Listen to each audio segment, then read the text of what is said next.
Hey guys, Batman Marc here at the Playmates booth, and we're here with the creators of the new Teenage Mutant Ninja Turtles animated cartoon that's supposed to start airing or airing. It's going to air in September, August, the fall.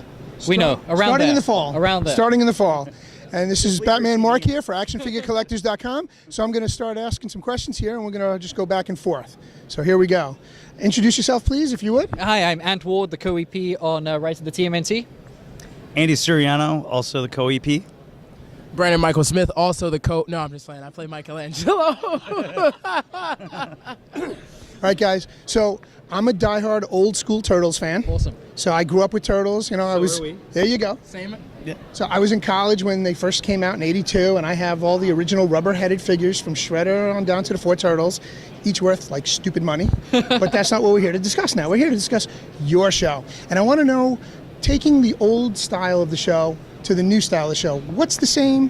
What's the difference? Can you give us a little bit more information? Yeah, absolutely. No, this is the fourth animated incarnation of the brothers, and we've stylistically we've returned to 2D hand-drawn animation, which coming straight from the 2012 version is visually strikingly different. It's very dynamic.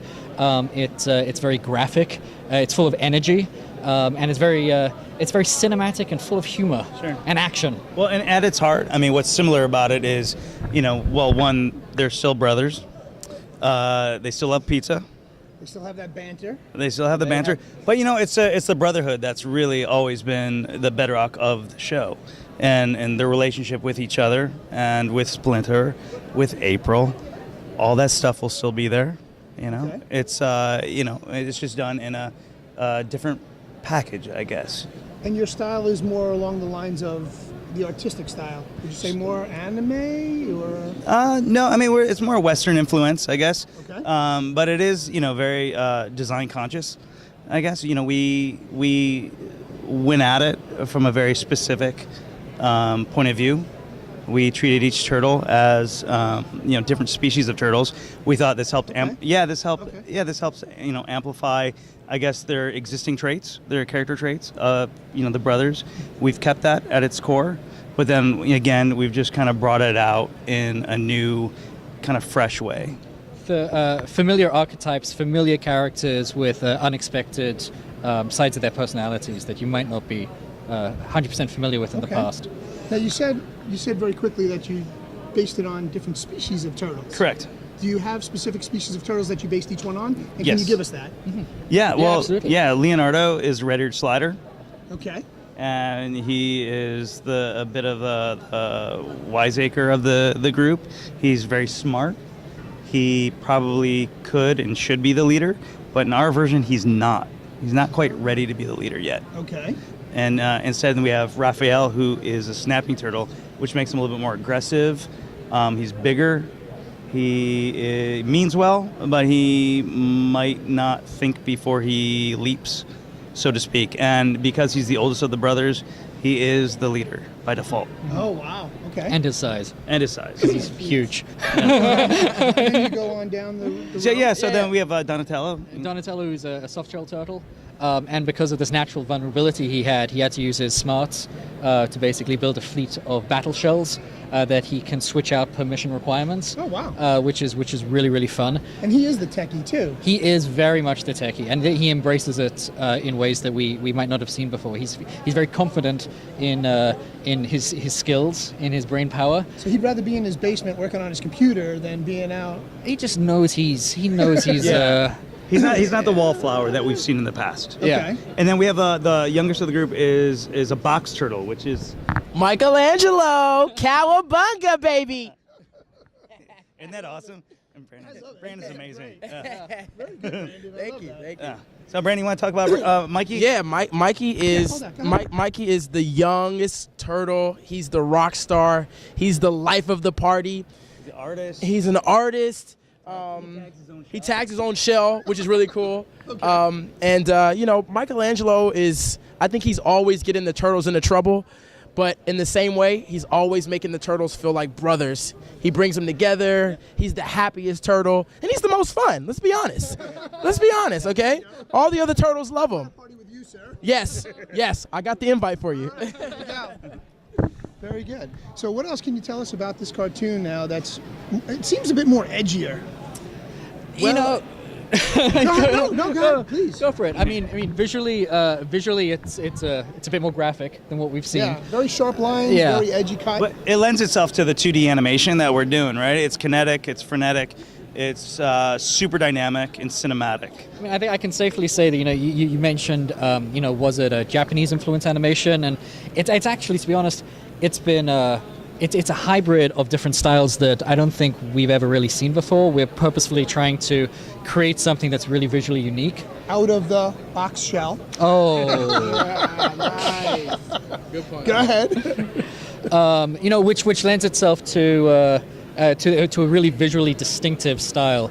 Andy himself is the designer of these turtles, and he's a phenomenal artist who brings his brings a life and an energy and a sense of design to action that you don't often see. You Right. see one or the other, but we've kind of taken the two, and we've created this hybrid of a very graphically designed, dynamic action show that's very heavy on comedy.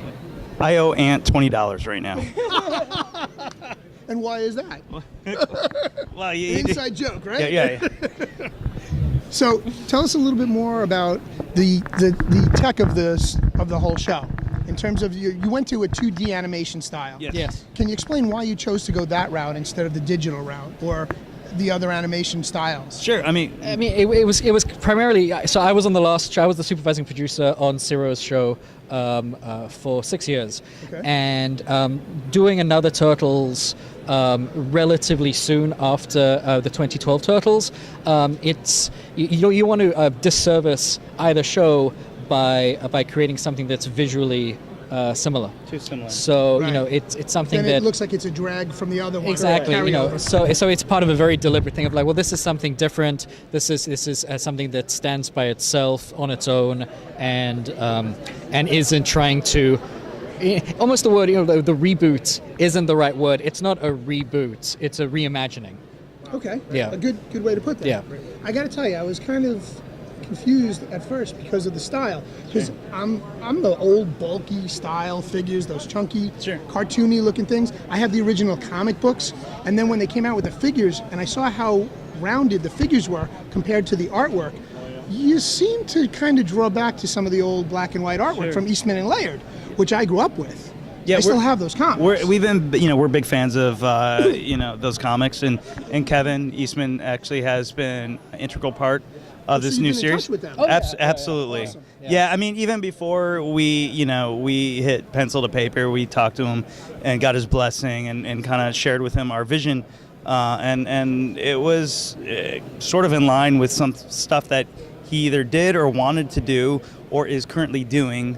With like IDW and Right. so forth. So, we had his blessing, and that was kind of carte blanche to really just let our, freak flag fly, so to speak.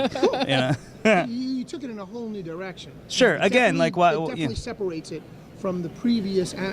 versions. What was done before was great. Yeah. So why do it again? But for that time, it was great. And now you've come to a new generation. Sure. And are you appealing more towards, like, you deal with a lot of this type of work? Sometimes they gear it more towards a commercial aspect of it, but this seems more like you're gearing it towards a younger audience to grab their attention, and the camaraderie and Sure. the cartoony kind, not cartoony, more of the bonding camaraderie is what you were talking about. Well, I think you're gonna have to wait to see them in action and see it actually moving, and you'll see that we're trying to appeal to a broader audience, not necessarily a younger audience, but just generally a broader audience that can kind of take it in. There's something for everybody in it, and it's not necessarily geared towards a younger group, but we are excited that a whole new generation, this will be their Turtles. Right. Andy and I both have kids, and we definitely, when we set out to make the show, had them in mind. It's not a show that I would say speaks down to kids.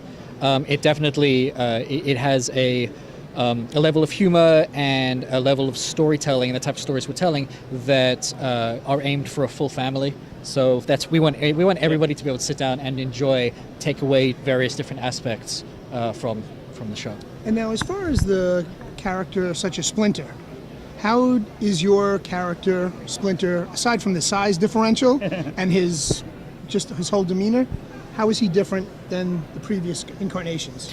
Well, he's definitely in the tough love like belief of parenting. That's always been his motto, though, I think. And you're gonna see the show, and he's gonna have a unique style of parenting that is gonna be unexpected, but is gonna take you on a journey that's gonna be rewarding. I mean, his design was methodically thought out in terms of the story that we're going to tell, so it will unfold in a really, really interesting way. I think it'll all make sense to people that why. Patience. I guess. So more of a, and I don't, pardon my inference, but a Mr. Miyagi style almost. Possibly. Okay. Nah. Spoilers, man. Come on. I gotta get something out of you. No, in all honesty, the action still being the bedrock of this series, like it's always been, and we're going to do it in a way that's never been seen before. It's going to be cinematic, fresh, fun, bonkers, crazy, right? That's always bonkers. But then, comedy is such a heavy influence as well. It's always been there, and we're using our Splinter, at least at the beginning of the series, to kind of as our gateway into that.